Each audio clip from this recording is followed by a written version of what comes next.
Okay, let's unpack this. Few things are as, well, gut-wrenching for families as watching a loved one with dementia get consumed by this urge to wander. Mm-hmm. It feels so random, so deeply confusing, and frankly, like danger is just waiting in the next moment. It does. So today we're taking a deep dive into the sources that show us how to understand this behavior, not just manage it, but actually predict and change it using behavioral analysis, or ABA. And that anxiety you mentioned is completely understandable. The high emotional stakes, they often mean we react instantly. We try to stop the behavior we see right in front of us. The walking to the door, pulling at the handle. Exactly. But that immediate reaction, it actually prevents us from seeing the pattern that's hiding in plain sight. Our sources give us a perfect lens for this today. The case of Mr. R. The details on Mr. R are fascinating because they completely contradict that idea of unpredictable wandering. Right. The data show that for him, the wandering happened every single day, consistently, but only after lunch. It would settle in right around 1:15 p.m. It's so precise. Yeah. He'd walk straight to the entryway, grip the door handle, and repeat, "I'm supposed to be somewhere." And to his family, that phrase, I mean, it must have sounded like urgency mixed with total irrationality. But the experts in behavioral gerontology, they frame this so beautifully for us. Thought so. This wasn't unpredictability. It was a highly predictable chain of environmental cues activating a very old, very ingrained routine. So our mission today, for you, is to learn how to find that chain in your own situation, and critically, how to interrupt it before that wandering impulse even gets a chance to start. That's the goal. That sets the stage perfectly for Section 1. Mm. We have to challenge that central, painful assumption that wandering is about trying to leave or trying to escape. Which is such an easy trap to fall into. For a family member, it feels like rejection, like resistance. Of course. But the core insight here, and this is the real game changer, is that wandering is almost always a routine misfiring. It's tied to a previous life pattern. Which means it's What? communication. It's communication, not resistance. Exactly. And it follows measurable, changeable triggers. That shifts the whole focus from managing defiance to managing a routine that's just gone haywire. And when the team mapped Mr. R's pattern, the sequence, I mean, it was so detailed. It wasn't just the time of day. No, it was the entire sensory environment providing the cue. So lunch ended. Mm-hmm. The household grew quiet, that post-meal lull. Mm-hmm. And then the afternoon light shifted. It became sharp and bright through the windows, and the ambient noise, maybe the television, it gets shut down. Okay, so that combination. That combination of sensory input, the silence, the sharp light, the lack of activity, that was the precise environmental cue he'd followed for decades as a professional. So his brain is interpreting all that as. The workday has started, and I need to gather my things. Mm-hmm. The behavior wasn't about running away from home. It was about trying to complete a 40-year-old routine of going to work. And that routine misfire, it often gets cemented by what our sources call the behavioral loop. It starts with the trigger, the antecedent, the time, the light, the silence. Right. Then comes the behavior, the pacing, the searching, the urgency to move. And here's where it gets tough for the caregiver. The next step is the natural yet kind of counterproductive caregiver response. Which is usually reasoning, correcting, blocking, pleading. And we have to pause here and just acknowledge the sheer panic involved in that response. They are reacting out of fear and love. Absolutely. Yeah. No one is doing that to be difficult. They're doing it because they're terrified. Exactly. But the sources show that this response, this confrontation, it actually increases confusion and stress. So that stress then becomes the outcome, which reinforces the whole cycle. Yes. When the environment tells the brain it's time to go, and then a stressful confrontation happens at the door, that urgency to leave just gets amplified. It reinforces the behavior itself. So if that's the loop, we have to break it at the very beginning, the antecedent. Let's move to how the behavioral gerontologist approach structures this, starting with step 1. Understanding, not stopping. Right. Using ABC, tracking antecedent, behavior, consequence, all behavior is data. You have to be a detective first. You have to. You can't fix what you haven't measured. And that data confirmed for Mr. R that low stimulation activated his old work routine, which led to wandering. Once that pattern is identified, we can move to the most powerful tool in the ABA toolbox. Step 2, which is antecedent modification. Mm-hmm.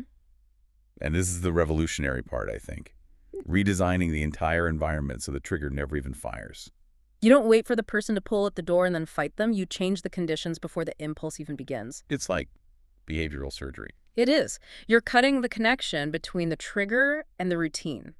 Our sources lay out several high-value, practical strategies for you here.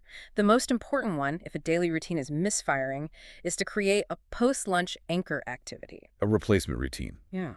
But how do you make sure the replacement routine actually sticks? Is it about finding something complex and stimulating? It's often the opposite. If the person's brain is looking for a routine, you give it a new, predictable, low-stress replacement. Something with simple, repetitive, procedural movement. Like what? Like what Mr. R's family did. Sorting playing cards, listening to his favorite album from the 60s, or something deceptively simple like folding small laundry items. The key is that the activity is purposeful, predictable, and it doesn't require complex decisions. Routine replaces routine. Okay, and if the trigger was environmental, the silence and light, but we tackle those directly, change the environmental cue. Exactly. If afternoon calm is the problem, introduce purposeful background noise or soft lighting. Turn afternoon calm into afternoon occupied. So leave the radio on low, or Leave the radio playing softly, even if they aren't consciously listening. Use lamps instead of bright overhead lights to soften that sharp afternoon glare. The environment should suggest comfort and settled occupation, not transition and urgency. But we also have to address the fact that for a lot of people, movement is the routine. You can't just stop a person who's used to moving from moving. You're right, you can't. Stopping movement causes friction. The goal is to design guided movement. Design a purposeful path. A safe circuit. A safe circuit. A hallway. A figure eight around furniture. A specific garden path. If they need to walk, you walk with them, giving the movement a rhythm and a purpose, not a destination. Movement is not the enemy. Aimless unpredictability is. And I find this last strategy from the sources just incredibly moving.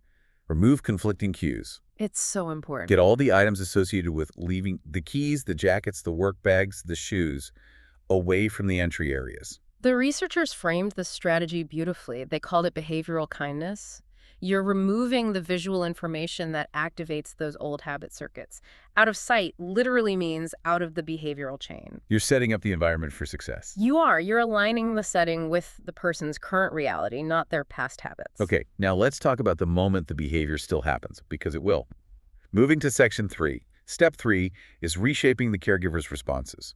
We know the instinctive panic response is confrontation. And it takes incredible emotional effort for a caregiver to stop reacting emotionally. You can't go out and start reacting behaviorally.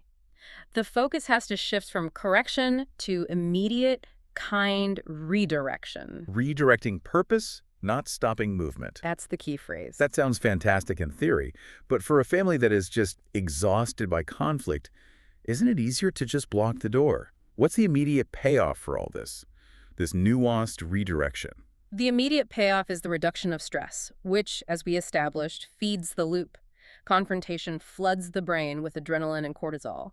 Redirection provides a new, calm, immediate task. So you're not reasoning with them. No, their brain can no longer process that kind of reasoning. You use language that invites simple participation. Give us some actionable scripting. What does that sound like? Absolutely. When the person says, I have to be somewhere, instead of arguing, you validate the feeling and redirect the action. I hear you saying you feel busy. Why don't you help me fold these towels? I could really use your hands. Or, let's check our calendar together. Perfect. Or, can you show me where this needs to go right now? These statements give the action an immediate, new, non-threatening purpose. That brings us perfectly to step 4. If antecedent modification stops the bad behavior from happening, what exactly are we rewarding? How do you praise something that didn't happen? Great question. We are rewarding the replacement behavior, the specific anchor activity, the calm moment, the guided movement. Reinforcement is the heartbeat of ABA because it teaches the brain that this new calm activity is the better reinforced choice. So you actively praise the calm moment itself. Yes, you reinforce safe, calm, and safe movement. Praise the anchor activity. You are doing such a great job organizing these cards. Thank you for helping me. Or just a simple moment of being settled. Exactly. You look so comfortable sitting there with your tea. I love that. You are teaching the brain that this purposeful, calm response is what gets a positive reaction, and that strengthens the new routine. Let's delve deeper into the science in section 4. Why does this ABA approach work so effectively when other attempts, like, constantly reminding them of the time or date, why do those fail? This is so critical to understanding dementia. Wandering is linked to impaired time orientation, yes, but crucially, it relies on old procedural memories resurfacing. Procedural memory. That's the muscle memory stuff, right? The things you do without thinking. Like tying your shoes, riding a bike, or following your 9 to 5 work rhythm. And those circuits, they stay intact longer than the declarative memories. The facts, like what day it is or where you left your keys. Precisely. ABA succeeds because it doesn't require the person to remember or use those fading declarative memories.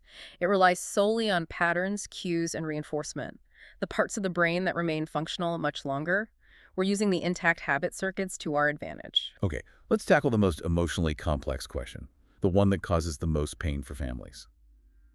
The need to go home dilemma, especially when the person is sitting in their own house. What is the behavioral and emotional reality of that phrase? You cannot overstate the importance of this. Home is not a geographical location in this context. It is profoundly emotional language. It means comfort, security, familiarity, the feeling of being settled.